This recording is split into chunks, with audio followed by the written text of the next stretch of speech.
మరి ఈ రోజున మనం చూస్తున్నాం గంటా శ్రీనివాసరావు గారి ఎప్పుడో రాజీనామా చేశారు స్టీల్ ప్లాంట్ విషయంలో. మరి దాన్ని నిన్నటి రోజున సభాధ్యక్షుడు దాన్ని యాక్సెప్ట్ చేశాడు. రాజకీయ సంగతి పక్కన పెడితే అసలు ఎవరైనా నాయకులు ఒక విషయం మీద రాజీనామా చేశారనుకోండి, దానివల్ల లాభం ఏంటి?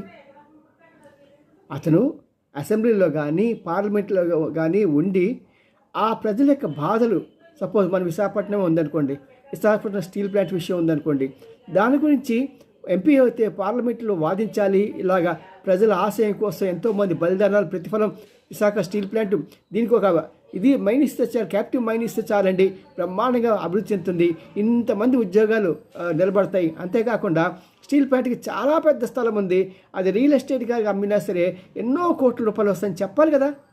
రాజీనామా పరిష్కారం కాదు. రాజీనామా చేస్తే అది దేశానికి రాష్ట్రానికి